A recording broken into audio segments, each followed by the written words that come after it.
You know, when I come to a fork in the road, I'm always reminded of Robert Frost's words.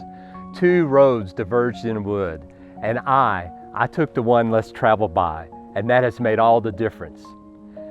Great words, but I really struggle with them. Why?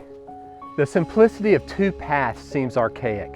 Our experience tells us there are multiple paths, thousands of paths that call out for better destinations, more attention, calling us from exotic places. Pick a path.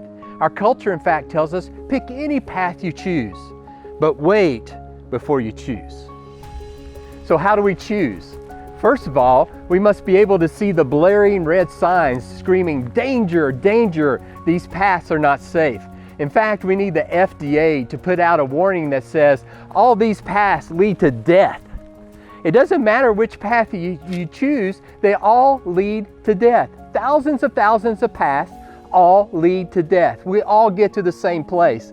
And when you realize that, it's very easy to become a cynic and become full of despair because we're just all headed towards death, irrespective of the path. Pick then whichever one seems most gratifying. Even Dogbert understood this when he told Dilbert about his first motivational poster. It was going to read, "It doesn't matter, we all die anyway." However, there is a path that leads to life beyond death. Oh my goodness, this is good news because I want to live, you want to live. I want to have abundant life. I want to be joyful. I want to have a future that is bright. And I know that's what you want also. I believe that I am on a path that leads to life beyond death. And that's what I want to talk to you about in season 2. Hang in there with me, it's pretty exciting stuff.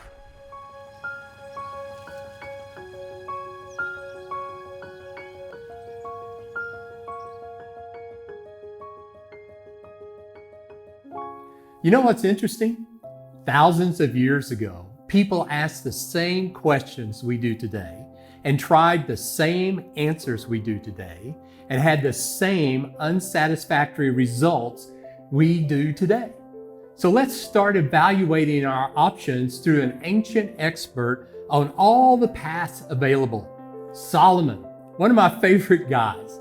3,000 years ago, Solomon decided to explore every life path imaginable and dedicated his unlimited power, unlimited money, and unlimited time to experience the paths many of us walk today.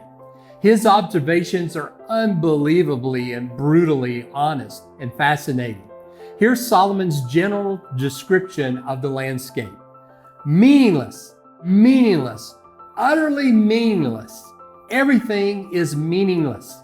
What does man gain from all his labor at which he toils under the sun? Generations come and generations go, but the earth remains forever. The sun rises and the sun sets and hurries back to where it rises. What he's saying is he has discovered that life is just one big cycle as the earth goes around the sun, sunrise, sunset, and nothing changes.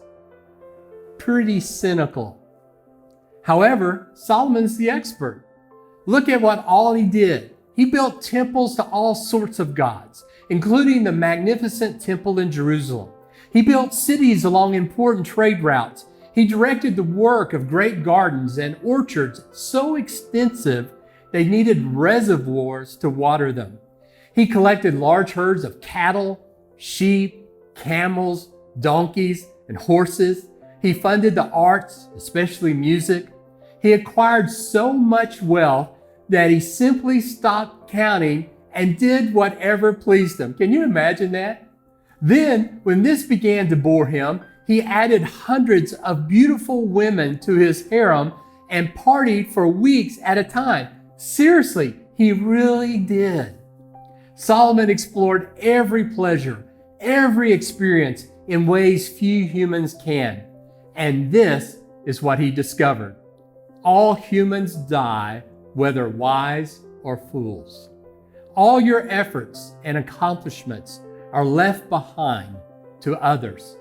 Wisdom brings sorrow as the wise see the end, death, before it arrives, which leads to this cynicism, pain, and grief.